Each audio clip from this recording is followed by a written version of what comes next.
The right to offend is not some pesky little part of freedom of speech that we have to put up with. It is the heart and soul and lungs of freedom of speech. It is the coursing lifeblood of human progress. It is the instigator of liberty and modernity and science and understanding. What a laughing stock today's student leaders are, that they can so casually dismiss the right to be offensive without realizing that their lovely, enlightened lives are the gift of individuals who gave offense. Offensiveness is not just something we have to begrudgingly accept. Offensiveness is the motor of human progress.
I am so glad that those drums are so clean on that track, Sam. It sounds good that way.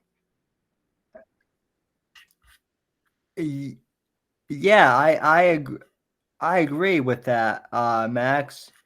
And I just can't wait till we get the voiceover for that, because for the audio, for the people listening on audio, they're just hearing 2 minutes of music, but which is pretty dope in and of itself. I've actually listened to that track to get hyped up, and that how many monologue podcasts out is there? How many podcasts out there? They don't even have a theme song that they actually own. They use copywritten music. Sam has more than one.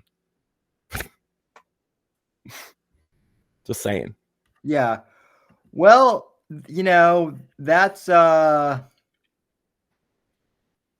you can't use copyrighted music anymore legally, otherwise you'll get but so many podcasts do, especially outside the YouTube ecosystem, where it's a little more lax, See that a lot, where they're I'm just going to use somebody else's. And look, man, from the point of view of any artist that owns intellectual property, I know that a lot of people are oh, they get so mad about piracy. Actually, most of us don't even give a fuck about piracy unless it's rebroadcasting our music. You know what I mean? That is when a lot of artists will be like, bro, you know what I mean? It's one thing because I think a lot of people don't understand. That's literally taking a Hollywood film and saying, I'm just going to illegally screen this for my friends and not pay for it. It's literally the same thing, The other podcast that I had, we had a band from the UK. I talked to them, and they let us use one of their songs as long as we credit them during the show, put it in the show notes, and we had a written agreement, and we were good. Now, I'm not going to try and convince anybody to be super respectful of the Corpo's IP. But man, if it's independent artists, I'm just saying, if it's an independent artist of any kind and you're going to use their music, the best thing you can do is find them and just ask, and you'll be surprised. Yep, that's what we did. You would be surprised how willingly a lot of them will see it as promotion. So yeah, obviously, if Warner, I don't care if you pirate, you know what I mean, Warner Music or whatever. But at the end of the day, those artists are people too, and they're getting dicked around by the corpos as much as anybody. Yeah. And Sam, I talk a lot about the struggles of kind of the music industry not at the top end, right? But And I have an article that really is one, an absolute horror story, and two, deals with this exact topic. And I found it just before we came on. This was brought to my attention. So as a man of culture, Sam, are you familiar with Motown at all? You know? Oh yeah, I'm a big Motown guy. You know the Four Tops? Yep. Obviously, I mean, the Four Tops Yeah. is like one of those top tier Motown artists, right? And you know, they've been around a long time. Obviously, the original members would be a little old, right? And so a lot of these Motown acts, what they do is they continue touring into, you'd be surprised how old they get, and they still put on a hell of a fucking show. But Oh yeah. they get to the point where they only have one original member, right? Or two original members or something like that. And the Four Tops is basically that now, okay? So this man was brought in as a singer. He's a 53-year-old man. Alexander Morris is his name. He's taking on the role of essentially the lead singer of the Four Tops, okay? And he checks into a hospital. He calls an ambulance, okay, in the greater Detroit area, you know, in Michigan. And they bring him to the hospital having chest pains, okay? Turns out, you know, skipping the whole story part, just to give you like what's up with him, he didn't have a heart attack, although he does have serious heart problems that would even require a transplant at some point. So he was having a serious cardiac medical condition, right? And he told them who he was. If it's okay, Sam, I'll actually read through the article a little bit just to kind of set the scene, because Sure. Wrong. So Alexander Morris, 53, who is black, obviously, he's in the Four Tops, and joined the iconic vocal quartet in 2018. Went to, and I want to get this right so everybody knows exactly who the assholes are. Ascension Macomb Oakland Hospital, which is in Warren, which is just outside of Detroit, Michigan. It's where famously where Eminem's from. I know people think he's from Detroit. He's from Warren, which is like more of a suburb. And Right. so anyway, he went in on April 7th, 2023 with, quote, clear symptoms of cardiac distress. Yeah, difficulty breathing and chest pain. He was placed on oxygen, says the federal lawsuit. Right, so you can already tell this is not going well. He filed last Monday in the Eastern District of Michigan.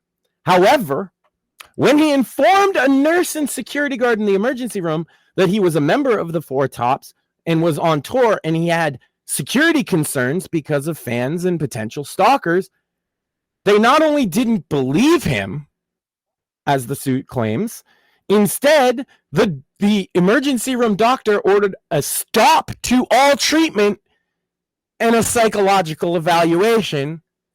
That's fucked. Where he was put in restraints, including a straitjacket, for an hour and a half while he's having a fucking heart attack. Because they don't believe that he's a C, D, maybe even F tier celebrity. Are you fucking kidding me? Absolutely horrific. As a guy with a heart condition, and I know lots of people that would be of equal level of fame to him. And yes, if you're that level of famous, you do kind of have to deal with security issues like that, of like, hey, you know, I might have fans or stalkers who may show up, and I just, you know, you guys should be aware of that. Don't let them in. You know, let's have a only allow in people if I approve of them kind of thing. You have to say that, because otherwise, not only, I'll tell you what happens to a celebrity in the ER, because I've been in this situation on more than one occasion. Not only do the fans and stalkers show up, the fucking staff very often will start fanboying out rather than doing their fucking job. Now, that doesn't necessarily mean nurses and doctors, but usually security, you know, orderlies, yeah, even some of the nurses, and occasionally a doctor will just lose the situation apparently and not remember, hey, this is a medical emergency we're dealing with. And it's like, oh my God, can I get your autograph? I have literally heard, that situation happen while this, somewhat celebrity. I mean, they're not, that's the thing. If you're not A-list, that's why they didn't recognize him, right? So because he's not A-list and because he had just joined the group, and they literally told him he wasn't old enough to be a member of the Four Tops until he showed the nurse a video on YouTube of him performing at the fucking Grammys. Then that's when they put a stop to the psychological evaluation. But the whole time he was trying to show his ID to the one security guard, he claims that the security guard said, I want to get the quote correct here. Shut up and sit your crazy black ass down. That's a no-no. Wow. So he's suing for $70,000 or more for negligence, racial discrimination, battery, and intentional infliction of emotional distress. And he's probably going to win. Oh, and one more thing. This is the best part. They did figure out that they fucked up, and they tried to offer him, in way of an apology, a $25 gift card to Walmart. What the fuck? Mm-hmm. This man came in having heart problems, and it turns out he has, I believe it's like congestive heart failure. And they stopped treatment on him and put him in a straitjacket, called him crazy, because he said who he was. But they wouldn't let him show ID. They wouldn't let him prove it. And they told him, shut up, crazy person. Amazing. This is, so like, that celebrity kind of sucks a lot of the time is the point. Oh, yeah. Especially if it does. Like, such a minor level of fame, I guess you could call it. Right? Because, I mean, their tour sells out. It's not like nobody knows who he is. But would you recognize one of the new members of the Four Tops? Probably not, unless you're a fan. So that's reasonable. It's reasonable that they didn't know who he was. But, man, like, to jump to that he's completely out of his mind, maybe you should just calm down first, right? See what's going on. And maybe... first thing, just take care of his heart problem that he clearly had. Right? Amazing. Yeah. That would be a good thing to do. And this guy might also he might also need some help from today's sponsor of the program, Roid Rage. Got a pain in the rear or your gut marching out of step? Well, I'll tell you, Max. Say hello to Roid Rage. These gummies are like a salute to your digestive health, packed with fiber and magnesium. Whether you're a soldier or a couch warrior, Roid Rage has your six. Keep things moving and say goodbye. And say goodbye to hemorrhoids like a true patriot. These gummies are better known and proudly made in the USA. Support our troops while keeping your gut and behind in perfect formation. So, for smooth movements and happy rear, grab Roid Rage and march proudly. Stay awesome and keep those bells moving. Order today for 15% off your purchase. You're welcome. That is we just earned amazing advertising right there. Like whoever wrote that bit, that was great. They deserve what they're getting paid. That was great. Yeah, I tried to There's read nothing that less patriotic than hemorrhoids, Sam. Well, yeah, and ask Charlie Sheen about that. He would know. That's right. So, but yeah, But yeah, no, in all seriousness, that sucks that like that guy had to go through that.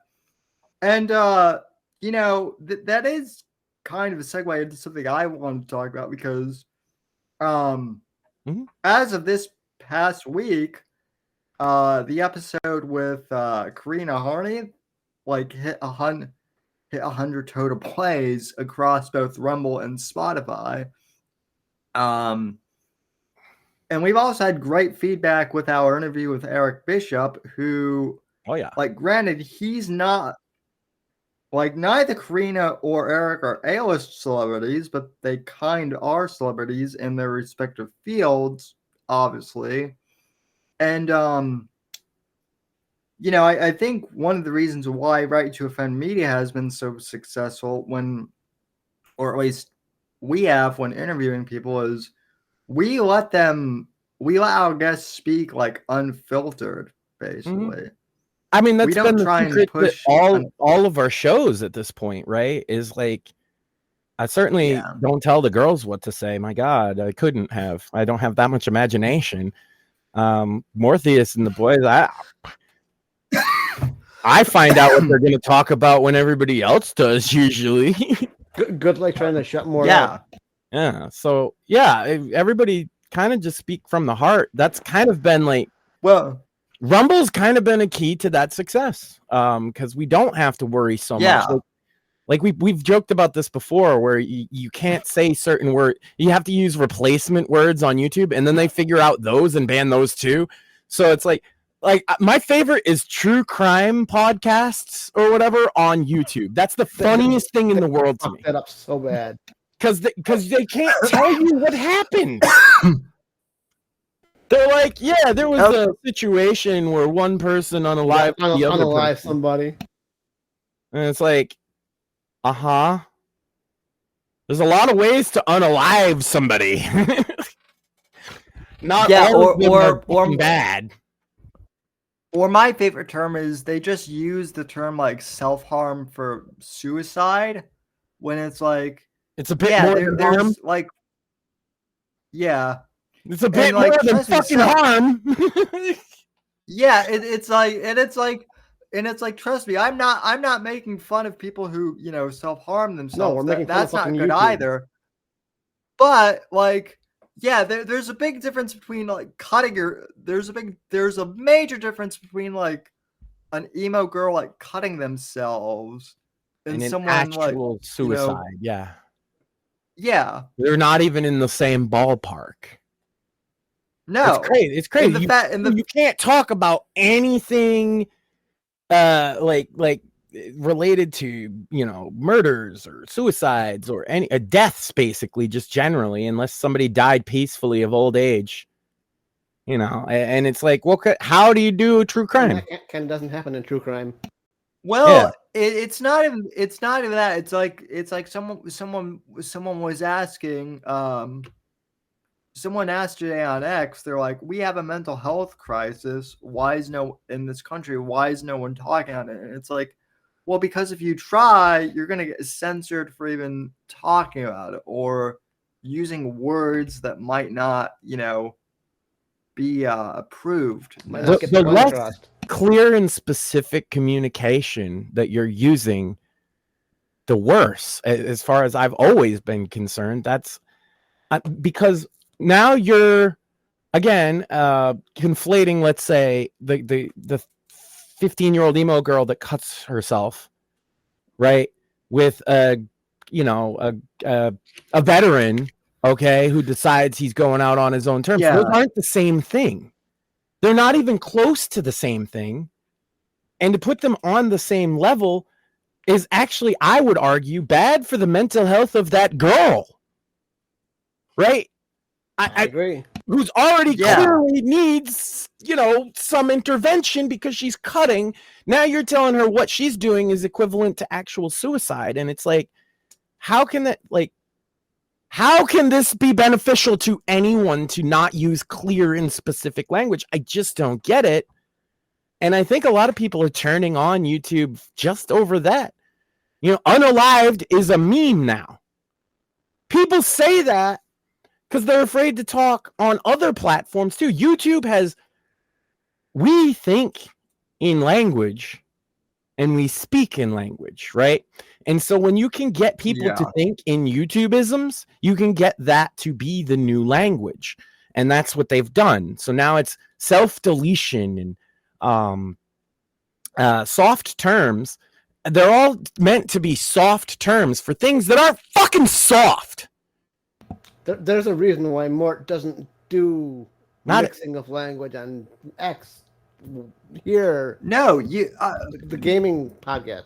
You get my fucking thoughts 100% unfucking filtered. If you don't like it, that's a fucking you problem, not a Mort problem. I love when everybody used to think Mort was just the quiet, nice one. Now it's like, oh, Mort actually will stand up for what he cares about. I think that shocks people as if you've changed. Yeah, I'm quiet for the most part. Just don't fucking piss Mort off. I think honestly it's all the cat meme. I think it's all the, and I'm not being mean, Mort. I think it's all the overlord. Oh, absolutely. It's the juxtaposition between the fucking cat memes and all the wholesome content I post on fucking Twitter, X, whatever the fuck you want to call it. But and then the ultra base. No, but fuck you. I'm gonna say what I feel. Type. Well, no, dude. Like I'm not even criticizing you, but like I've seen you post cute cat memes, and then like a minute later, you're literally telling the Krasny brothers to eat fucking shit. So true, because those fuckers deserve to eat fucking shit. Also, one of my favorite parts of Twitter these days. Disingenuous fucking cunts. Also, I know we were talking about it before we went on, but I want to mention it. Twitter, X, Elon, whatever. Stop banning fucking Craig. Jesus. Just stop banning the engineer. He didn't do anything. I guarantee. I hear Craig get banned, and I don't even need to know what happened to know he didn't do anything wrong. He might push boundaries. He might go right up against the line, but I know he didn't break any fucking rule. I know it. I'd be more like that. People. So I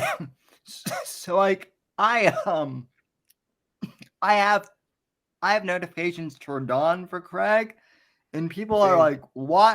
Why? He tweets all the time, like, rest in peace, your notifications. And people are like, why? And I'm like, because of this particular reason, because if he ever gets banned, I'll know because my notifications for Craig will just stop. Well, the other thing is he posts a lot of shit that amuses me. I do this. I have his shit turned on too, and half the time I'm retweeting it with him. Yeah, it's so infuriating that he gets banned when you see half the shit that goes on that site, and you're like, "Oh, so Nick Fuentes is fine." Yeah, Nick Fuentes is fine. The fucking Krasensteins are fucking fine. You're gonna fucking take down fucking engineer Craig. Bull fucking shit. Yeah, all these like pro Hamas accounts threatening to kill people. That's fine. You know, everything's fine except Craig. Well, hey, you know, if Craig gets banned though, that disproves what the gripers have been saying out, like Nick Fuentes getting discriminated against, right? Because like they're the gripers, for those who don't know, their latest thing is they're mad because Nick won't get a verified check mark, and they're claiming that like Elon is in the that they won't give it to him. Is that what they're saying? He can't, bro. If he pays $8, he'll get the fucking check mark. Tell me anything else, you're lying. Because some of the people like David Duke had a fucking check mark because he paid the $8. So you fucking break. Manufactured persecution. Hey, if you're a griper and you're watching us right now, why? Griper's not mad. But just know that this persecution that y'all are making up is literally fake. It's literally fake. You know how I know it's fake?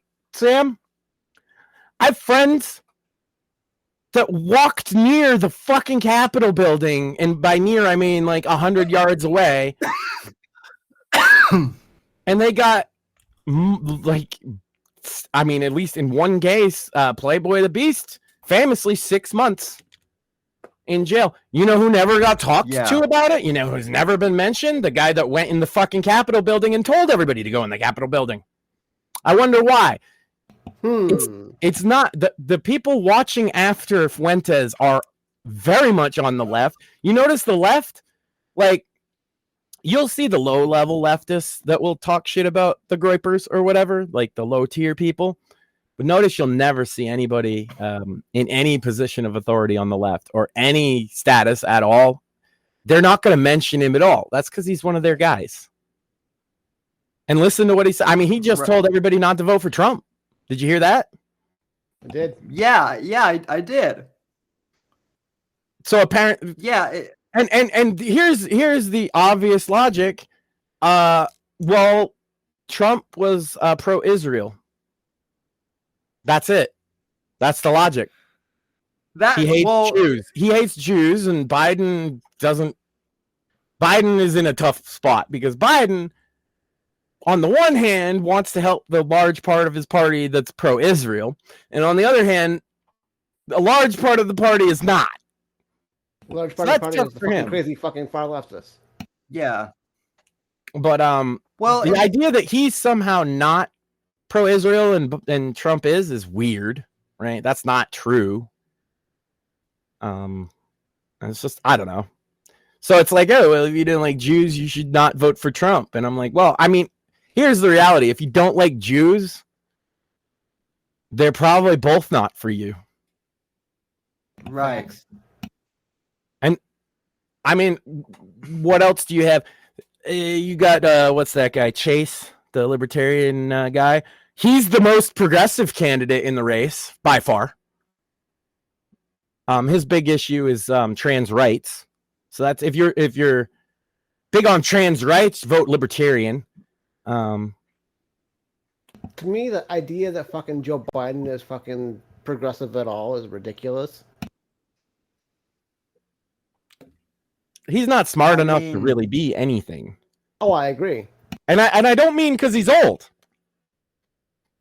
I mean, he was like that before. Yeah, he's always been a dumb fuck.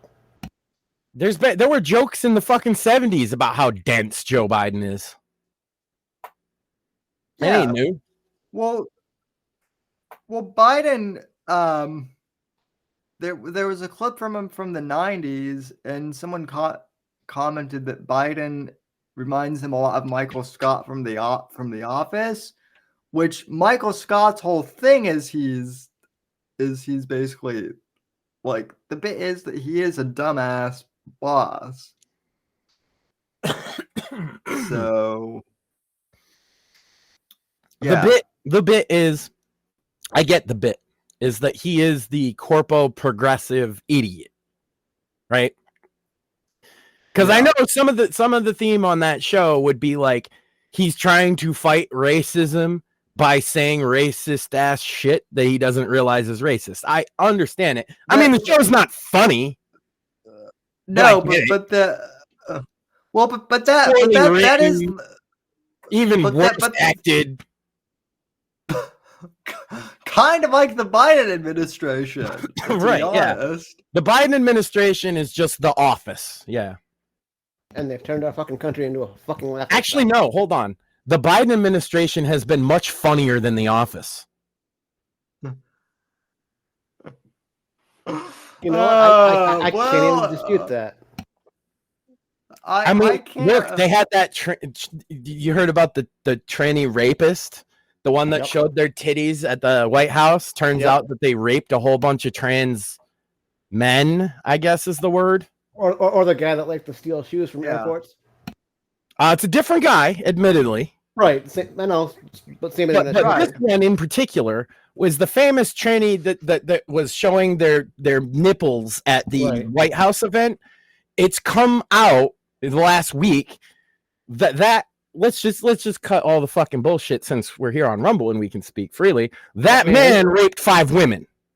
Now, I know those women don't call themselves women, and I know that man doesn't call himself a man, but what happened was that man put his penis involuntarily into multiple women. This is who Joe Biden says is the face of decency in America, that they're the decent people. He brings rapists to the White House in drag. Fuck you and your decency. And they still can't find out whose Coke it is. Yeah, well, I mean, they know. They know, but they'll never fucking tell us. Mm-hmm. Well, and Biden keeps claiming that he'll never pardon, that he won't pardon Hunter because his son isn't above the law. That will be the last bullshit. official act they'll do. No, it's because they gave it up. It's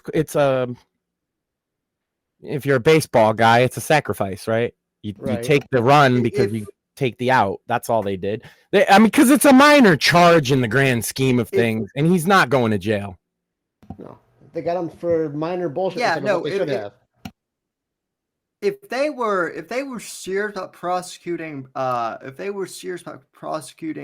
Hunter Biden, and I've actually talked about this with like former military and federal people who I'm not going to name, but like they are in the author community. Hunter Biden should be going down for espionage, basically selling just state fucking secrets, laptop alone is actual. Let's just go with the simplest thing ever. Whenever his crack use gets brought up, they make him a victim, that he's a poor drug addict. Let's expand that logic for a second, Sam.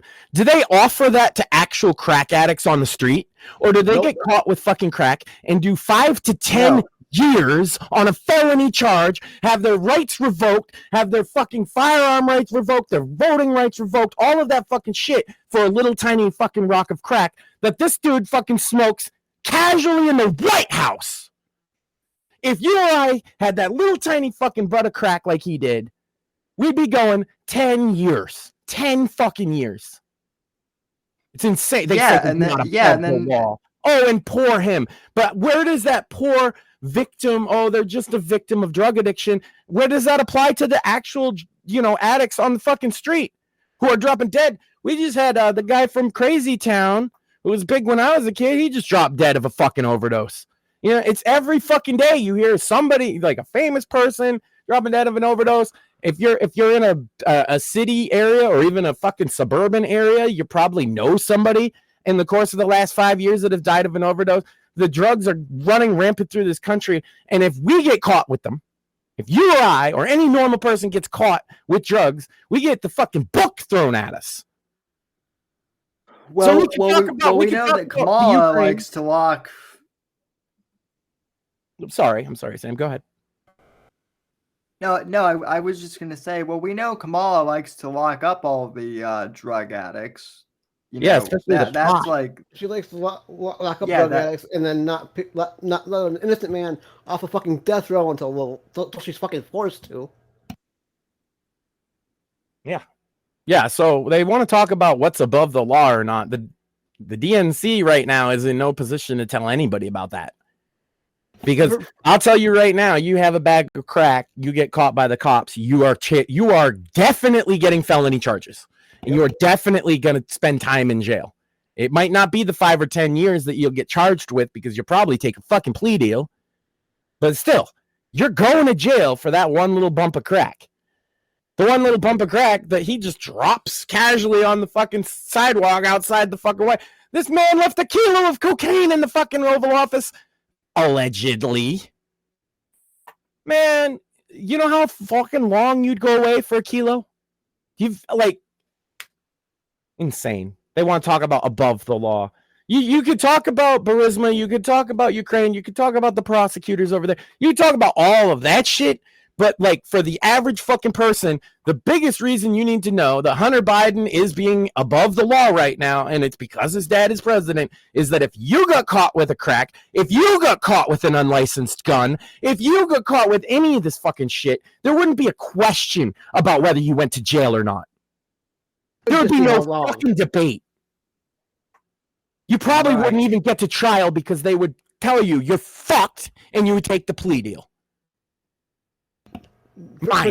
Forget all of Joe Biden's new shit in the last 10 years, the 94 fucking crime bill is enough to say, fuck Joe Biden, I'm not voting for him. Right. Who besides, you count it because him and of course Bill Clinton famously signed it, so we can't immune him. Right. What piece of legislation has put more black people in prison than that? And if you actually look into the answer, there isn't one. There isn't one. That has put more black men specifically in jail than any law or any piece of legislation that has been passed in this country since its foundation. Unless you count slavery as incarceration. And even then, there are more people incarcerated now than were enslaved at the height of slavery. Think about that. More black men, I should say. There are more black men incarcerated in prison for a long sentence, which is up over a year, right? Than there were slaves in the entire country before the Civil War. Well, I mean, the Democrats were the slave owners, so still are. They never got rid of slavery. They never. That's what I was going to say. They never got rid of slavery. They just figured out like a new way to, it's brave new slavery. Yeah. It's like, we'll just put you in the ghetto, and if you fucking step out of line, we'll put you in jail, and make no mistake, they're using them for cheap labor. Absolutely. So, what's the difference? When they broke up the family unit too. Like that's another thing. Like, yeah, you talk about the black community in particular. There aren't very many dads in a lot of these inner city neighborhoods because they're in fucking jail. I mean. You hear about the baby mama stuff. That's more recent, but you go back to the 80s, in particular, the 80s and 90s. They took about half of all the fathers out of that community. What do you think's going to happen? And a lot of it was for like small time pot charges and dumb shit like that. It's wreaked havoc on the entire community, at least in the inner city blacks, right? Because like, there are blacks in this country that don't live in those conditions, and they kind of tend to have different outcomes. But if you look at the inner city in particular, that's just how it is, And if you have a couple of options as a young black man, right? But one, the obvious one is if you're smart, you study and you work, but you're at these schools, right? And they're not in good condition, and it's kind of crazy and hectic, and there's a lot of troublemaking kids and a lot of teachers that don't fucking care. So if you're smart, it's still a struggle to use that to better yourself, get an education, and get out of there. Next best thing you can maybe do, athletics, right? Get drafted, get into professional sports, football, basketball, whatever, right? That's a way out. Mm-hmm. But how many kids actually can make that dream happen? And the answer is it's less than 1%. And then another one is hip hop music. Like, so basically athlete and hip hop is basically the same because you're trying to become a celebrity, right? Again, how many people achieve that dream who try? Very few. Less than 1% again. Yeah. So what are you left with? Well, you try to get a job. Well, there ain't no factories in town. You might get in the service industry, right? That ain't a great job. The military. The military. That's why so many black people, especially in the South, just join right out of high school because it's a good career path, right? For somebody, they have access to it. That's kind of what I'm pointing out. In a lot of cases, they just don't have access to like the obvious, kind of life goals that you would if you didn't grow up in that environment. And there's white kids that grow up there too. That's how I know. I was one of them. But it's no, there's not a lot out there. It's like living in an inner city is like living in, like a barren wasteland in terms of economically. And so, gee, I wonder why so many of them turn to crime. Well, because life sucks. Life sucks day to day. Violence, I know like a lot of people that don't live in or never lived in an inner city don't understand, but violence is an everyday occurrence, right? Everyday occurrence. and doesn't seem like as big a deal. Everybody needs to eat. Everybody's poor, right? And also the gang offers you like camaraderie. It offers you brotherhood. It offers security. You security. Yeah, a lot of things, and status as well. Like little kids look up to the gangsters because the gangsters are in a weird way keeping them safe. It doesn't translate to a lot of people, but they are, at least the people there in their neighborhood are safe, and then they go to the other neighborhood and shoot shit up, and those kids aren't safe. Right. But it's like the Italian mobsters when we were growing up. Yeah. And it's a terrible place to fucking grow up, and I think that gets lost on a lot of people, that it is an awful place full of hopelessness. And even if you're that one bright, optimistic person that will work hard to get out of there, it's still really fucking hopeless before you get to that point. I mean, you look at the ones that do make it musically, what kind of music are they writing? Well, it's either about cheap material shit that they're happy to have that they didn't have growing up, or about how shitty it is to live there. You know? This is my favorite thing. What did you all think that the rappers have been lying about the conditions of the inner city for fucking 50 years? No. That's not how it is. It's gotten worse. If anything, they've stopped talking about the more serious aspects of it, like in the old days, you know, Ice Cube and Ice-T and NWA and Dr. Dre and all them. Money, bitches, and hoes. But they weren't that, right? They were like, like particularly Ice Cube and Ice-T were like anti-gangster. Right. And they were like, don't join gangs. That's especially Ice-T. He said it explicitly. Yeah, and I'm more talking about what the subject is now. It's all about superfluous material goods, right? Yep. And that includes the women, because the women in these situations are presented as objects too, right?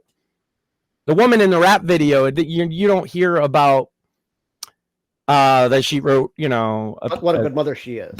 Yeah, she's just there to be tits and ass, and that's it. And so she is an object, and that puts it into the category of materialism. Right. Unfortunately, you know, when you start thinking about, that woman does have a life, and there's a lot there that you probably don't know about, kind of ruins the whole point of her being the object in the video. But she's probably there for similar reasons, you know? God, if you're an attractive young woman from the ghetto, that's a way to make money. To show yourself off, or even say, I mean, that's why so many young women that grow up in those neighborhoods go right into sex work. Because again, that for them, that's status. They can get money. They can be, they don't have to work really. I mean, say, you know, besides having sex with people. For a night? It's not like they have to do paperwork at the fucking 7-Eleven or something. So it seems more appealing to them.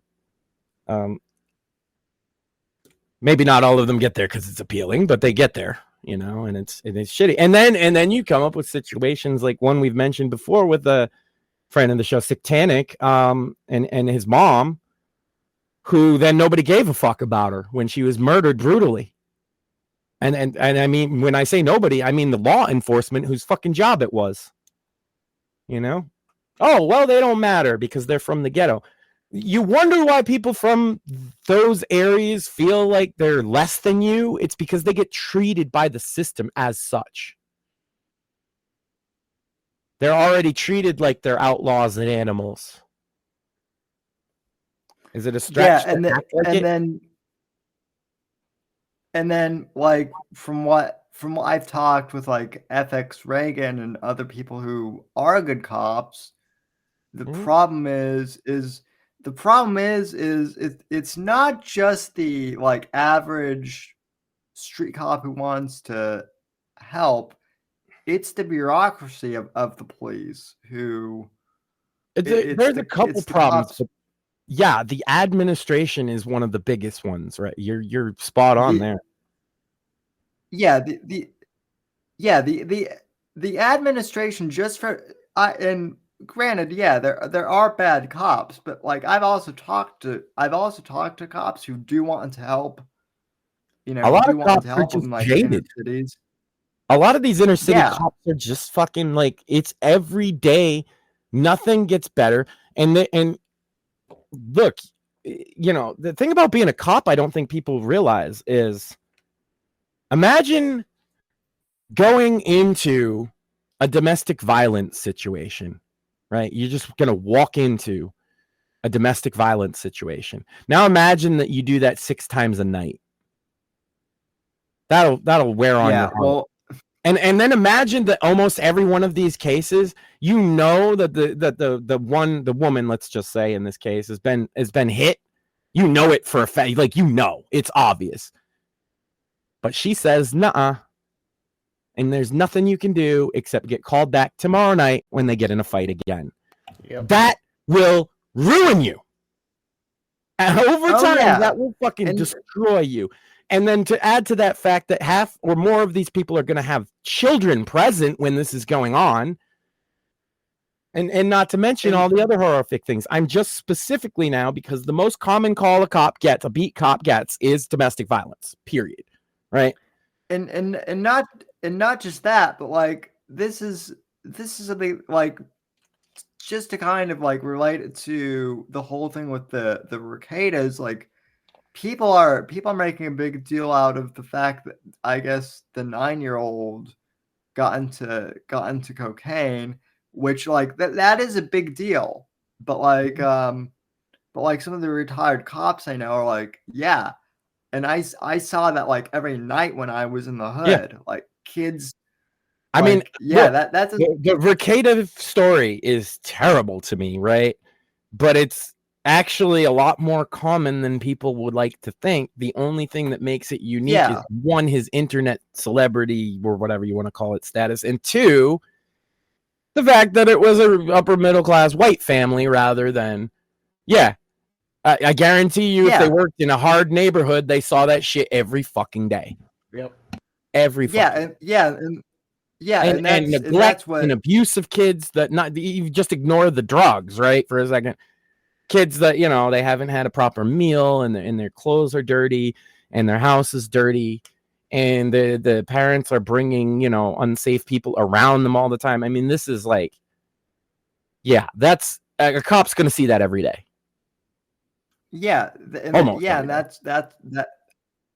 And that's why a lot of the people I know who work in like law enforcement are like, oh, you know, they're just kind of like, oh, that's cute. The you know, the internet is freaking out about something that I saw every day for, you know, 30 years. And that's what was weird to me. Is like my initial speculation when I saw that was like, he probably left little bits of it out and the 9-year-old found it.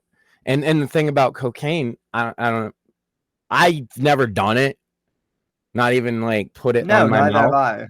But I had a lot of friends that did it. And the thing about cocaine is it numbs your mouth. Now, if you're a little child and you fucking find this powder and it numbs your mouth, it's a novel feeling. Yep. Right? And so like next time you find a little bit of that powder, you're probably just because it's a child. Which, I mean, my only comment on that whole thing was like, don't leave drugs out around your children. Period. Like, obviously, right? Because they will get into it. Yeah. And I'm, you know, drugs. Drugs or firearms. There you go, firearms as well. They made it seem, you know, like, oh, wow. They almost made it seem like the internet people, that they were force feeding this child cocaine. And if you know these kind of situations at all, that's the least likely outcome, especially if it's only one of the kids. But the more likely outcome is that they're grossly irresponsible, because that almost every drug addicted parent is. You know, I've heard that like they were force feeding the kids, but I've also heard the Cope conspiracy from Recaita's fans that like that the deep state is going after Recaita just like they did with Alex Jones because I like him. so he can't what be the influence did fucking Rekieta have? Come on. Well, I mean, look, those are some of those same people were saying, "Oh yeah, she just got a little cocaine in her hair." That's not how the fucking test works. Then they're like, well, then it must be planted evidence, and it's like, oh man, all right. How do you even like? You don't talk like I don't know. I stopped arguing with people I consider retarded on Twitter. That's why you don't catch me in those Krasenstein arguments, because I'm pretty sure they're retarded. Oh, they're absolutely retarded. I just want the fucking retards to actually fucking respond. Fair enough. Hey, to each their own. Sam, I'll tell you what I've been doing. I'm pulling out my tents and coolers and getting ready to go off in the woods for a week. And I'll tell you why I want those two specifically to respond there, Max, is I've never seen them actually respond to quote-unquote intelligent points. They just respond to people that they can dunk on. Which is, smart. Well, to give them the credit, it's smart not to purposely get yourself owned. Well, like more. I hope you're not holding your breath, because if you do hold your breath, if you do hold your breath, then you might actually get like cerebral palsy from brain damage, and that would suck doubly for you. No, if I get lucky, I get lucky. Am I holding my breath? Fuck no. I just want to own one of them at least once. But yeah, I think like the Occam's razor of the Rekieta situation is probably irresponsible drug addict. It's really not that complicated, I don't think. Yeah, right. We all knew he had the problem. Anybody who knew anything about him has known that he's had a problem. A lot of people just assumed just alcohol. Well, it's the same thing with Ethan Ralph, right? Like the only reason why, the whole Ethan Ralph thing is so outlandish is because he's internet famous. But there are plenty of redneck assholes like him. He is guy at the trailer park in every trailer park in America. Like, seriously. Yeah. Ethan Ralph or worse in every trailer park in America. Like, I guarantee you find a guy that's as bad or worse than him. Difference being they don't have an internet show where people knew who they were. That's the only difference. I feel like a lot of the internet is very fucking insulated from, like, reality. Like, a lot of these people, like, the idea that... Yeah, that... You see what I'm saying? That's what I. No, I do. I really do realize. I'm like, wow, like these people are really isolated. Meanwhile, like you and I are talking to like actual people who like are doing stuff like out there in the real and have experience, because in the real world can kick you fucking hard, man. Yep. That's the real world. I know everybody wants to live in their internet safe world where nobody ever gets unalived, but like I've watched people murdered. And look I think I told that story, Sam. I witnessed a drive-by shooting in Detroit. I'm pretty sure I told that story on the show. Almost positive, because I seem to remember it a little bit. Yeah. That's reality. Yeah. That's fucking reality. I watched a man bleed out 25 feet away from me and could do nothing but wait until the car was gone, because I'm sitting. I was out on the porch smoking a blunt. Yes, that was illegal. Whatever, fuck it. And I'm just sitting there, and the guy across the street comes out. Car comes flailing by. They pull all these guns out the window. I'm telling you, they are the most ghetto-looking guns you've ever seen. Fucking duct tape and shit. Unloaded on this guy, and he just was like. He was looking down at him being shot, and then he collapsed. And then I'm sitting there, like, don't see me, don't see me, don't see me, don't see me, don't see me. I put the blunt out so they might not smell it, you know what I mean? Like, oh, shit. But I'm not going to jump up and go in the house, right? Because I'm not making... So I just waited. They pulled off.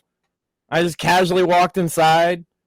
One of my roommates was like, bro, what the fuck just happened out there? I was like, just a drive-by. I'm going to call the cops. I asked the cops. They asked me for descriptions. What the fuck am I gonna tell them? They were all wearing bandanas and okay, they were black. That's about the most you could get out of me. There was 4 black guys in a car. Well, at least 3 of them were black. I think the 4th might have been Hispanic or white. There you go, cops. Go find them. And the cops are like, this is Detroit. We ain't even gonna look. They didn't say that, but they don't. They're not even gonna look. Right. Because that's Detroit. Yeah. They don't actually have the funding to respond to crimes that don't have a body in downtown Detroit. Did you know that? I did not. I should get it, and we should call it on the air sometime. But if you call the Detroit Police Department, it specifically tells you that we're not going to respond to any crime that isn't, a dead body. They tell you that on the phone. Like it's a recording that everybody has to hear when they call the Detroit Metro. Wow, that's Democrats bankrupted that city so bad. Half the downtown is policed by private security firms. There's a private security firm, okay, where the guy will take you from your home through the ghetto part of town in an armored car to your work. That service exists in Detroit because there's no police. It's wild. Yeah. It's like people don't understand how safe most places are for them in this country. When you go to a lawless place like Detroit or Chicago is at least they have the same problem, but they're just not as open about it. Like Detroit's just like, hey, we can't do it. Chicago can't either, but they pretend like they can. My paternal grandparents, who I've talked about before on the show, they both passed. Now George and Maxine, when they lived in northern Michigan after they retired, and I remember like my grandfather had to go in for surgery for his heart, and it was like some specific procedure. He had the option of either going to Detroit or going to Wisconsin for this procedure. Guess where he chose to go? Which is much farther away for reference, right? Like it would probably be like Madison, Wisconsin. Yeah. That's like twice as far away. I would too, though. Yeah. Detroit. Yeah, no, I love Detroit. Okay, I do. But it's so does he. It's hurting. It's hurting bad, and like what aggravates me about the right. Okay, you want to know what really gets my goat about the fucking right? Is taking enjoyment in watching cities like that die just because it's based on fucking policies that they don't support. Because, you voted for this. But, like, a lot of them didn't. Most of them don't vote. Most people on that level of the economic ladder, if they do vote, it's because somebody gave them something. You think they want to stand in line all day to vote for people who are going to fuck them over either way? Most of those people hate the government, period. It's not about Democrats or Republicans. And they're suffering, man. These cities that are falling apart, we shouldn't be gloating about their suffering because that's not how you're going to win those people over. We should be offering, like Trump, or specifically like Dr. Ben Carson, offering alternatives. The opportunity zones was fucking great for a lot of these inner cities. It got young men jobs that otherwise they wouldn't have gotten because it gave them a tax break. Yeah, it might not be the biggest thing in the world, but a tax break can create many jobs. Yeah, the fact that and we covered this a few. We're all Americans. Those people that you fucking. Not you, Sam, and I'm sorry to interrupt, but those people that you're like, oh, those animals in the ghetto, those are your fellow Americans, motherfucker. Yeah. If we're just going to flush certain categories of people down the fucking shitter, I can think of a couple of groups of people that would come even before that. Let's start with the pedophiles. Get rid of all of them. Well, no. We don't want to get rid of those people. In fact, we want to add those to the alphabet of like. Well, yeah, we're never going to convince the government to get rid of pedophiles when most of them were pedophiles. Right. And they won't even give us the fucking Epstein list.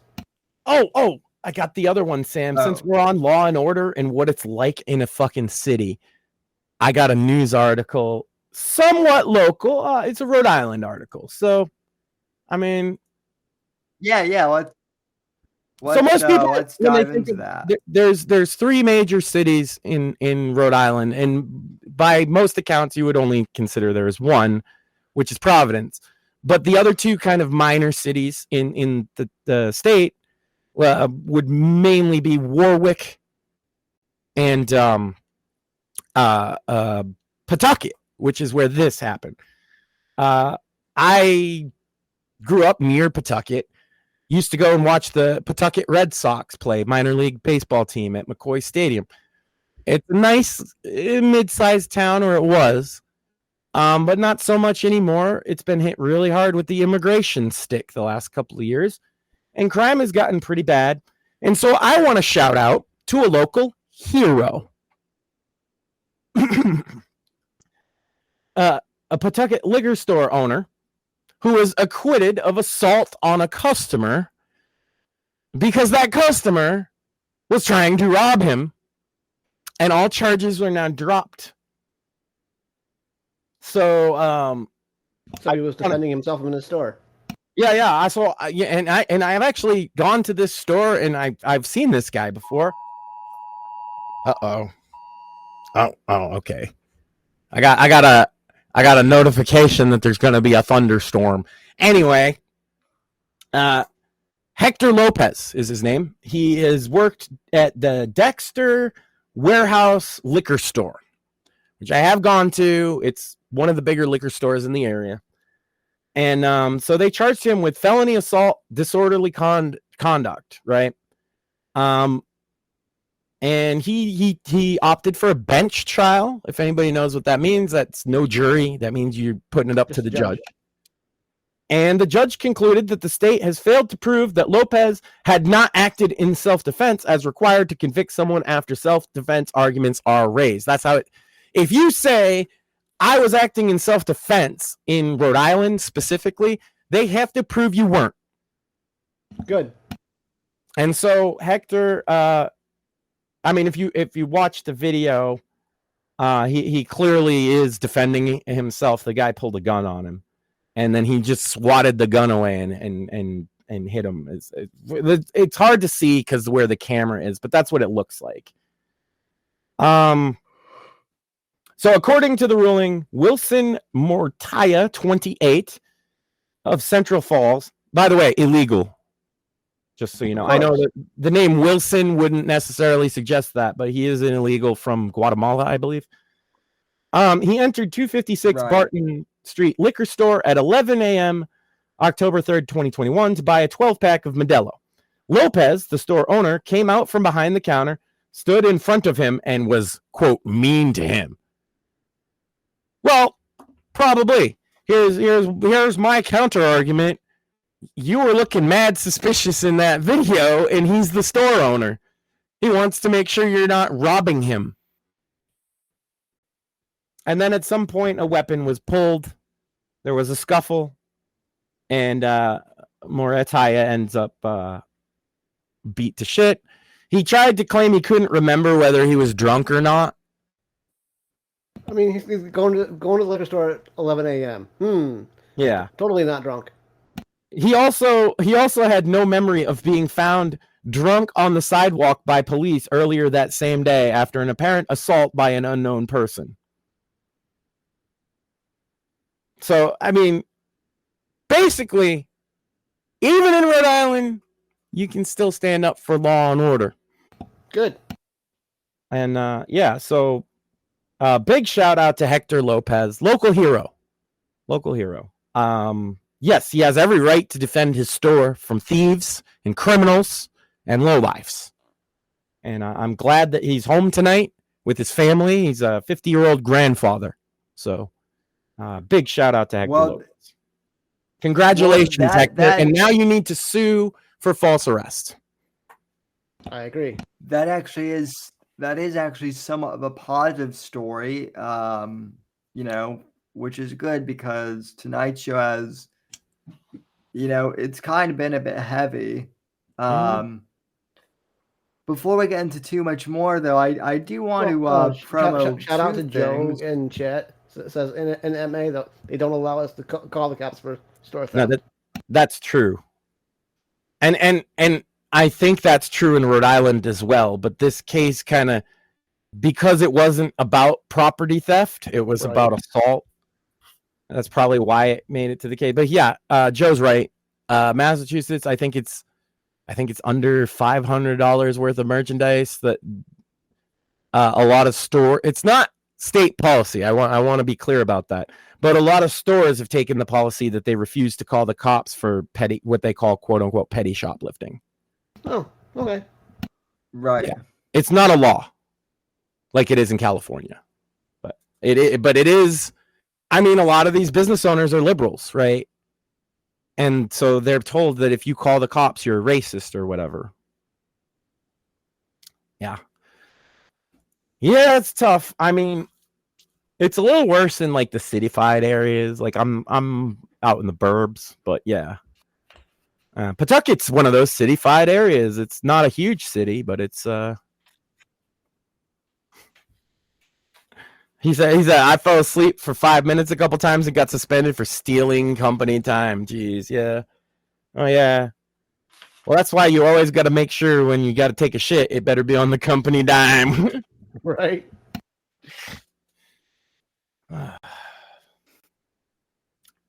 Oh, yeah, there's a big debate tomorrow, Sam. So I think we can cover the debate real quick. Does anybody here or in chat think that it will change one person's vote, the debate tomorrow? One person in all of America, do you think is going to be swayed by this debate? Because I don't. Which means that I don't care to watch it. It'll be interesting to watch the highlights, but I'm not going to sit there and watch the debate because it's literally pointless. To me, the most interesting part of the debate is how much CNN is going to be fucking around with Trump. Did you see that they have they have microphones that are going to lock him out? Yep. It's insane. They don't realize how stacking the deck against him looks at all. Like, I can't believe they realize it. They just don't give a fuck.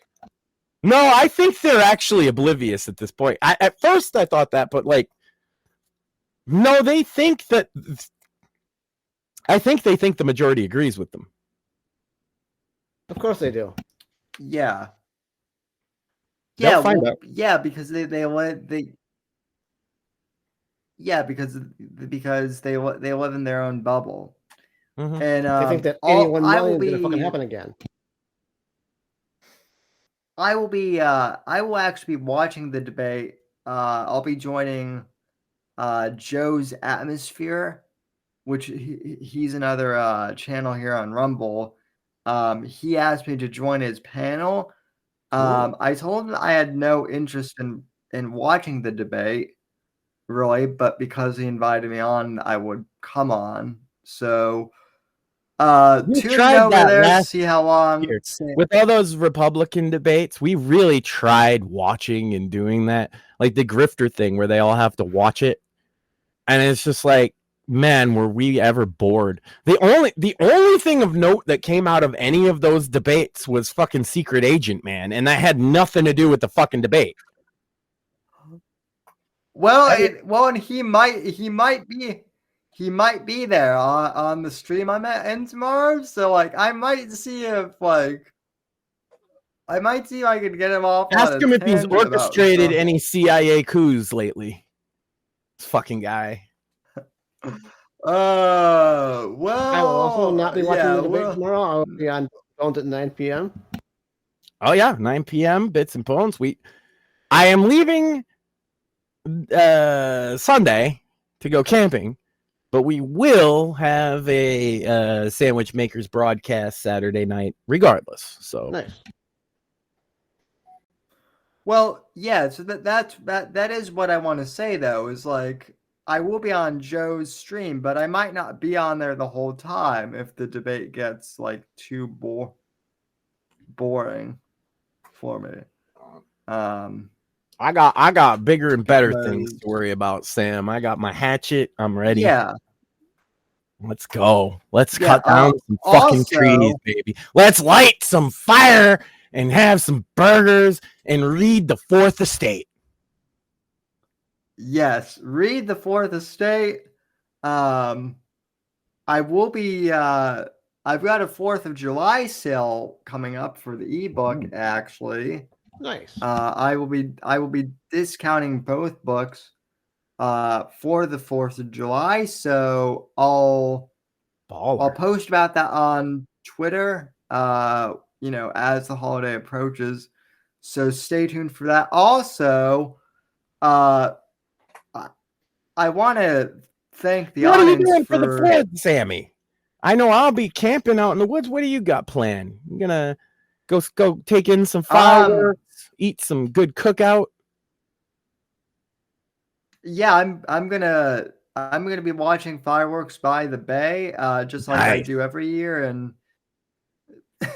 and clog my arteries with some southern fried chicken because why not? Because it's delicious. That's why.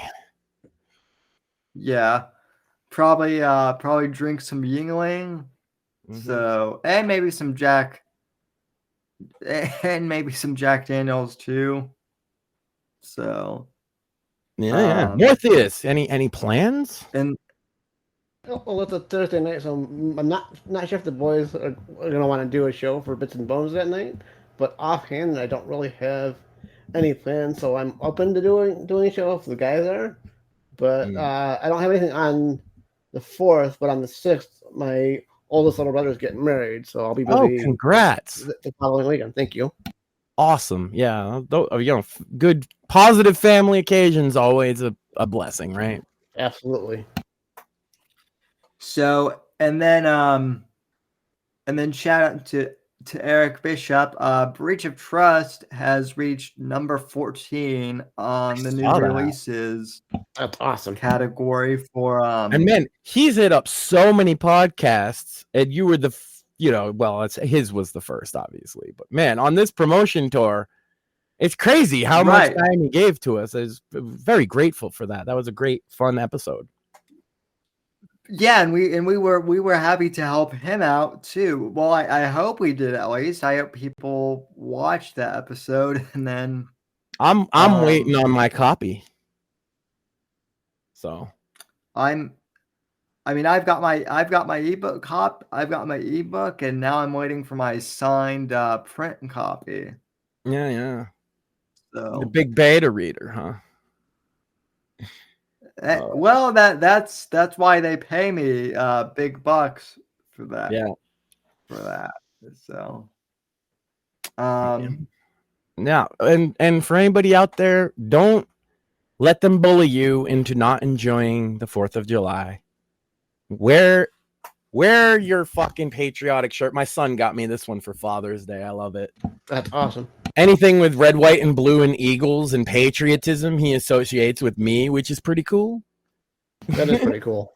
That is the most awesome thing ever. Don't let liberals even factor into how you celebrate. That's the key. Because if you start trying to react to them, it gets ugly. Just go have yourself a fucking fun. Have some drinks. Yeah. Grill up some burgers. Watch some fireworks.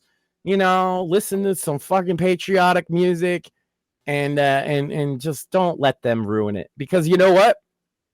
Pro tip. They're gonna try. Pro tip: all the black people where I live, they do that too. So when they claim that it's like a white person thing, I don't know. Have they ever met black people? Because a lot of black people love this country a lot, right? And person that I've never met loves this country. Same here. Here's an interesting. You don't have to love the people in charge to love the country. For fuck's sake. Love what the fucking country's supposed to stand for.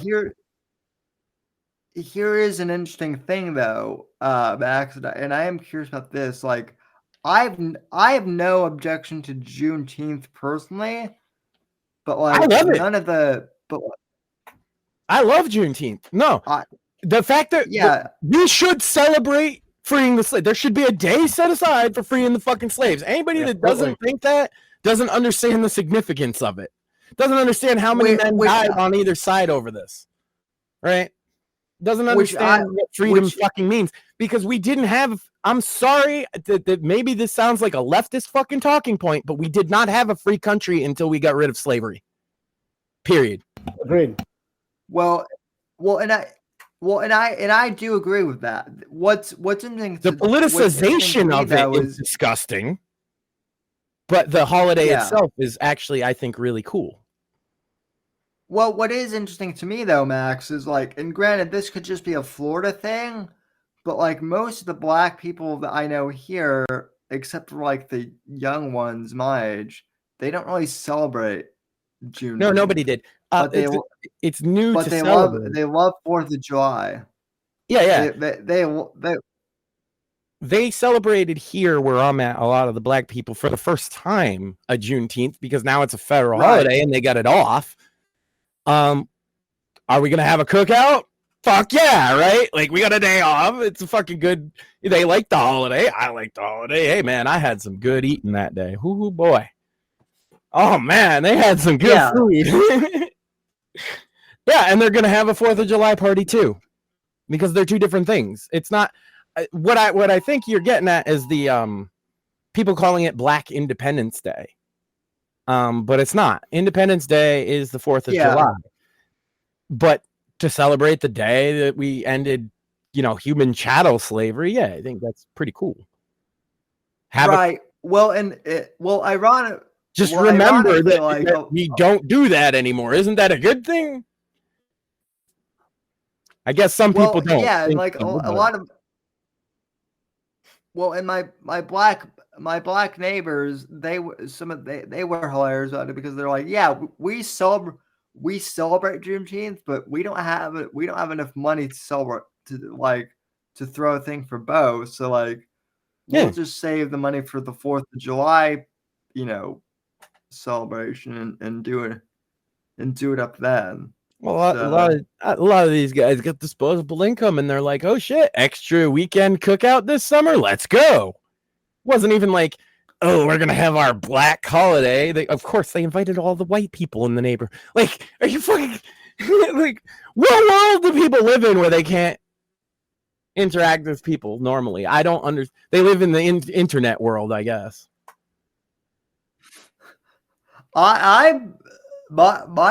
My favorite thing is like when they try to claim that like liking watermelon and fried chicken is like an exclusively black stereotype. It's like, have you had watermelon? It's fucking good. And have you had fried chicken? It's really good. I mean, yes, even grape soda is fucking good. Good on it. I mean, and I'm like, fried chicken is fucking delicious, and that is like, of course, black people like it. So do I. Right? Like, yeah. There's definitely like ethnically black American foods, and they had some of them shits at the fucking cookout, and it was delicious, right? But watermelon and fried chicken wasn't on the menu at the black cookout. Actually, no, I take that back. They both were. But they were also on the menu at my cookout. Am I black? Yeah. I'll say, does that make you half black? No, I think it's just that fried chicken's universal. Agreed. Well, I'm definitely black where it matters, Max. In my soul. That's a little TMI. Criminal record. No. Sorry. Well, I am voting for a convicted felon, so there you go.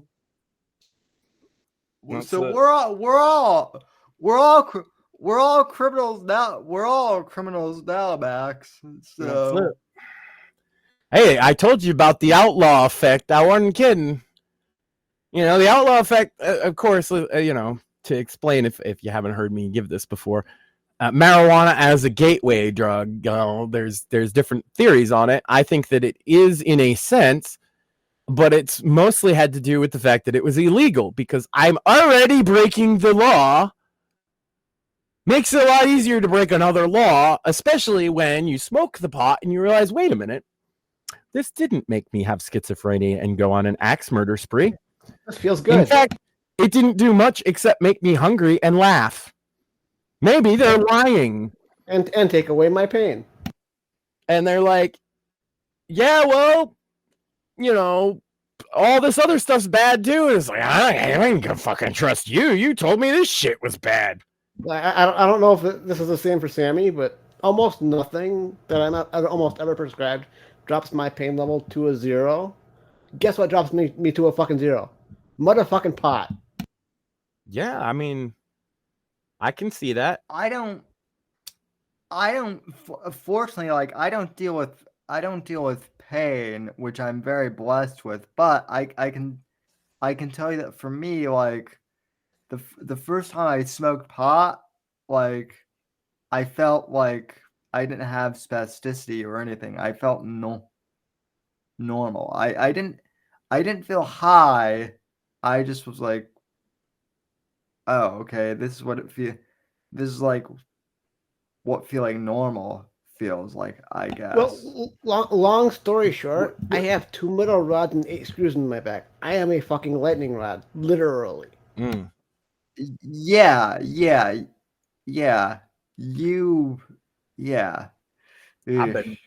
I've been losing it because I got arthritis in my hip. And it's probably not nowhere near as painful. But, you know, I do run like 30 miles a week, right. So it kind of sucks. Well, I'm like, no, God, I woke up and my hip hurt, and I'm like, oh, God, it's going to rain. And then I'm like, oh, my God, how old am I? I just used my arthritis to predict the weather.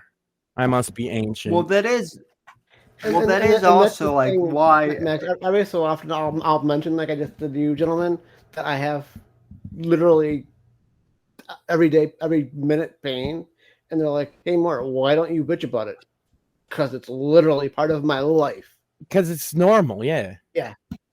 I remember talking about this with Sam, like some of the first episodes. Somebody had said something about it, and I'm like, or no, somebody was telling me, oh, isn't it so funny when Sam crawls to get? It was like the old audience we used to have that a lot of them, I would argue, didn't even really like Sam very much, because they were making fun of him. Don't know where those people came from. They went away quick though, because I'm like, well, he doesn't care. Clearly, because that's just how he normally gets around. Like, what's he supposed to do? Spend fucking 20 minutes to try and get to the other room? Fuck you. It's not weird. It's only weird because you have... You make it weird. Yeah, you have an ability to not have to fucking do that. You right. Well, I mean, that's how he goes, right? And he's fucking fast. I've seen it. I mean, it's not like he doesn't get moving. I mean, I get it. It looks weird, and it even looks comedic at times too. I get it, but like I'm well aware of that. But like I'm also like at the point where like I don't give a fuck. And also in regards to that, like I was telling Max and Mort today, I actually got fitted for hopefully a custom manual wheelchair. That's awesome.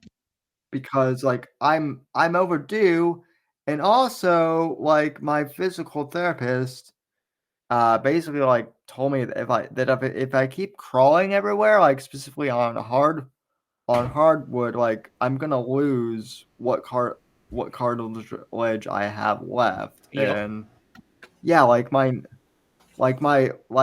do deal with hip pain. My my knees are still good, but they're not going to be for much longer if I keep abusing them. Hey man, So can relate as a big guy who runs a lot. Like I have to be super careful on my knees because if I fuck them up, I ain't standing up anymore. That's for sure. yeah, my stepdad was a carpenter, and he had to retire at like 65 from carpentry just because his doctor said, if you continue, like your knees are going to be shot, and then you'll end up in a chair too. So yeah, I'm super careful about it with my knees. I have special shoes, and I use I go through a lot of precautions to make sure that I'm as easy on my knees as possible. The downside is I need to keep doing my cardio. I can't stop or I'll die. But so it's like a trade-off. Is like eventually my knees are gonna give out, but I'd rather that than my heart, I guess. So what you're saying is we can't howl one people laugh because like I'm only 29, but I take glucosamine, and glucosamine is for old people apparently. But no, like at pro tip for the athletes out there, like the athletes should take glucose even if they're young, because a lot of supplements have that in it. Yeah, you're right. If your joints go while you're young, you're gonna end up in a worse spot than either. You're gonna end up in a worse position than either Mort or I. Yeah, like, because more the and I more. You were. It's like the fucking Bane meme, right? We were born into this. We know how to deal with it. Yeah. No, it would be like that's what I kind of think about is like, man, let's say I fuck my knees up. Could I adapt? The way that as I think about this now, because I have two friends like this, could I adapt like them? And I'm like, no, absolutely not. I would be miserable. I would not do well. I would not have as positive of fucking attitude. Little inside baseball for me personally. If I did not have guitar and music, I would be a miserable fucking bastard. Yeah. Yeah, probably, and that's same for me in podcasting. Honestly, and I don't mean this as a derogatory fuck to anybody that is religious, but to me, music and guitar is my religion because of what it's helped me through. Right on. Hey man, I'm right there with you. Music is as core to my personality as like anything, right? It's that's how I get through everything. It's funny because I'll often bring up like song lyrics and things. I'm sure you guys have seen in conversation. And it amazes me how little meaning other people put on, music compared to the way I look at it. It's I'm a nerd. At some point, I'm gonna have to take a picture of this and put it on my Twitter. But probably a good 7 or 8 years ago now, my sister made me this really cool sign, and it says, "Where words fail, music speaks." Yeah, I've seen a sign like that actually. So, yeah, I mean, I don't, whatever works for you, man. So I mean, that's why, like, even though I am a Christian, like, I don't get too preachy about it because, like, A, I'm not by the book on it, and B, like, I think God uses different mediums to reach out to people. Absolutely. Personally. Well, I mean, here's my position in life, right, Sam? I'm never going to be able to reach out to the holy roller types, like the really ultra religious types. But I think that I have an ability to reach out to a lot of people that get left behind in a lot of ways, and I've always had that. I've always tried to talk to people and listen to where they're coming from. It's tough. No, The whole. Go ahead. I was just gonna say I've never liked the Holy Roller crowd because like I've literally been told that the reason why I have cerebral palsy is because I was born out of wedlock, and that to me is like that's pretty disgusting. Well, that's pretty disgusting and despicable because they're like, hey, we're pro-life, but also like we're pro-life, but also you got this because your parents, had premarital sex, and it's like, well, my mother had like 2 miscarriages beforehand in her first marriage. I was an accident. So if that's the case, how do you explain me, my mom, and my jackass? I believe the word you're looking for isn't accident, Sam. I believe what you're looking for is miracle. Yeah. Well, yeah. But yeah, we're married. Well, according to I don't know.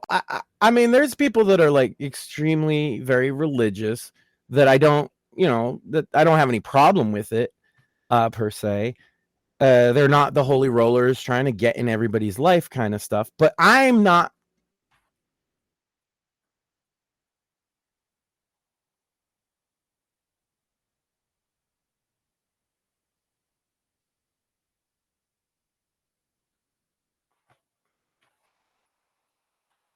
Uh-oh. I think we lost Max. I think we did too. Yep, and there he goes. Well, the religious right got Max, I guess. They smited Max off the show. So. But no, like I that's what I was gonna say. Like in regards to my interview with Karina, like the only people who really didn't like it were the holy roller types, and then like the far lefties who don't like that she likes Trump, which I mean that's stupid. So and that's the thing with all these lefties that hate a bunch of things that the fucking left does. I bring up fucking 94 fucking crime bill that a lot of the left suffer under, yet somehow they're still gonna fucking vote for fucking Biden. Well, I've noticed that like the far left and the far right are aligned on a lot of things. Oh, absolutely. Interestingly, like they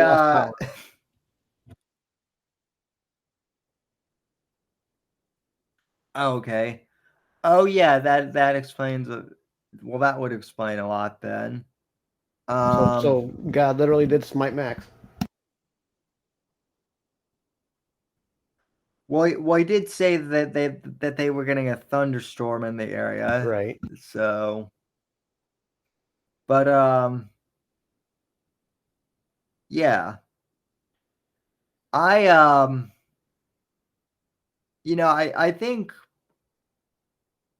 the reason why this show and why Right to Offend is good is we don't necessarily adhere to any one ideological dogma specifically.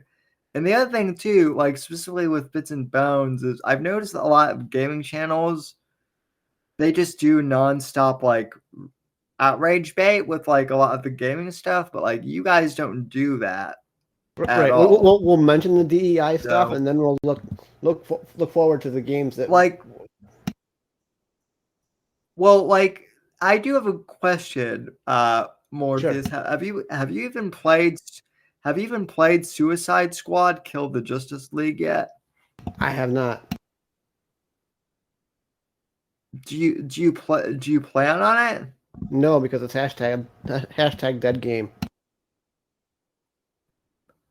Right. That's kind of that's my point though. Is like I'm not planning on playing either, but a lot of these like gaming channels out there, they make not like even though they all claim to hate Suicide Squad, They all play the fucking thing. they make like they play the fucking thing just so that they can make videos on like how much it sucks, and it's like and it's like instead of doing that, I try to be very selective with the games that I put my money towards. I try to not be a hypocrite. I try to put the money where I think where games deserve it. Like I'm really excited for the upcoming Black Myth Wukong. It's uh, uh, based on like Chinese mythology, Journey to the East, or Journey to the West, with the Monkey King. yeah. And Yeah, it's a Souls-like I've game. heard that. Yeah, I just listen. If I'm going to play a game, like that's going to be like time I'm investing in. So I want to make sure that I enjoy it, like at least somewhat. Oh, absolutely. So And like right now, I'm literally playing Elden Ring. Yeah, the game's fucking infuriating. But when I actually beat the damn boss, I'm good. yeah, I've I've still not played. Well, I mean, I have played Elden Ring, but like I haven't gotten very far in it at all.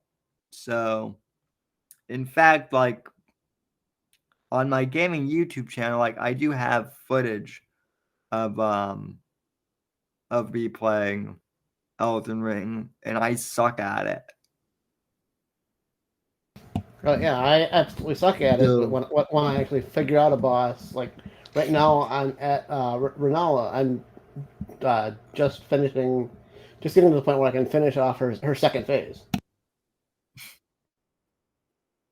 so Because I'm just not used to I'm not used to Souls games. I'm just not.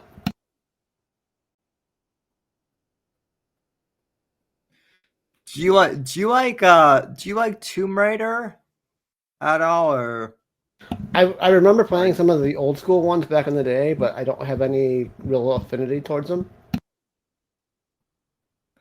yeah, neither do I. I was just I had more affinity towards the GoldenEye. Dude, GoldenEye is still like one of the best games out there, and one of the best Bond movies out there too. For my money.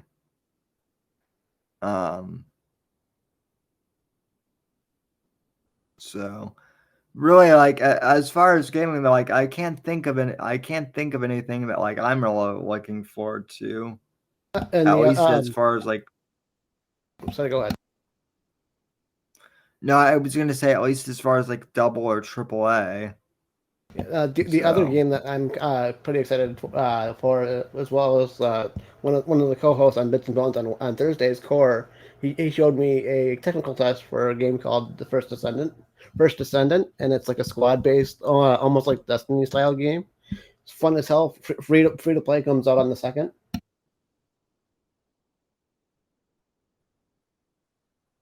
Cool. So I'll probably pick that up because it's free. Yeah. Well, that's always good. Is it like a 3D game or? Yeah. Oh yeah. It's fully realized 3D drop in drop out squad game, a lot like Destiny 2. Is it one of those like is it one of those loot box games? Because it like, didn't appear to be in the technical test, but they've got to make money somehow, given that it's a free to play. So it'll be interesting to see what they do with that. Yeah. Well, like I don't necessarily like have a problem with loot box mechanics if they're reasonable. Right. But like and some of them are so like astronomically stupid. It's like, okay, why not just charge, for the game once, right? And honestly, what I'm So- hoping, again, don't know any information as far as this part of the game goes right now, but I'm hoping like they charge for like skins and shit that don't have any real gameplay affecting bonuses or anything. That stuff I'm fine with. It's when you're selling powers when I have an issue. Yeah, or selling like weapons packs, which is what like Call of Duty was doing. So,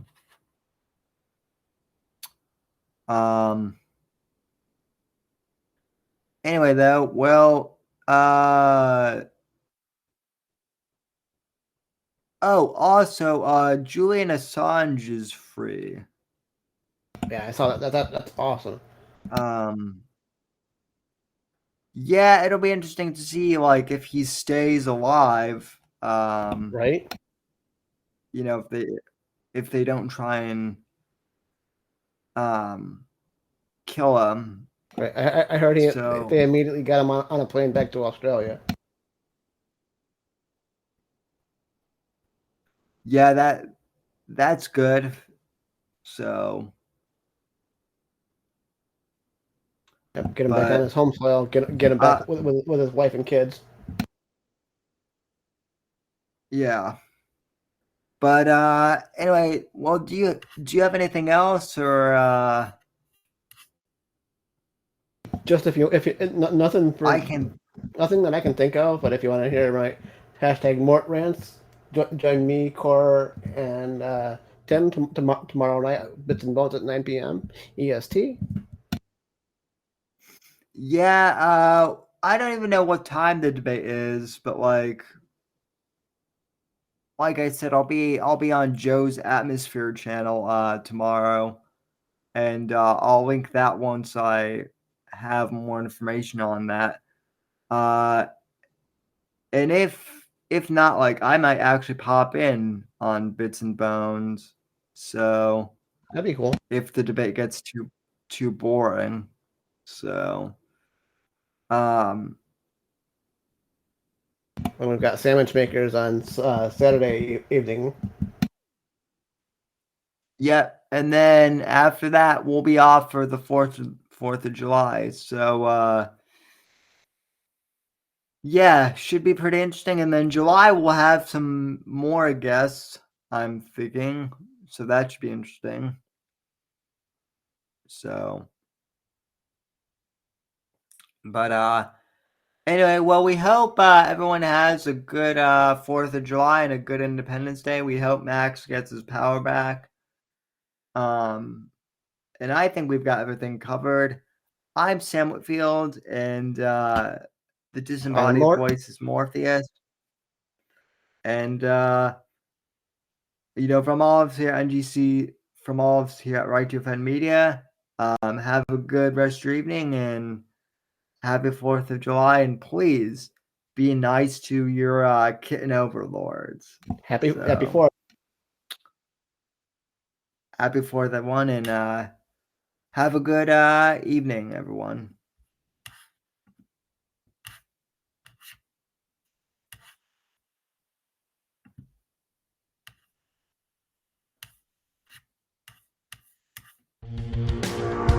Thanks for listening to The Whitfield Report on the NGC Network. Please visit Sam's website at Thanks for listening to The Whitfield Report on the NGC Network. Please visit Sam's website at www.thesamwhitfield.com and support Sam on Patreon at patreon.com/Whitfield Report. Until next time, God bless. God save this great nation, and God, freedom, legacy, in that order.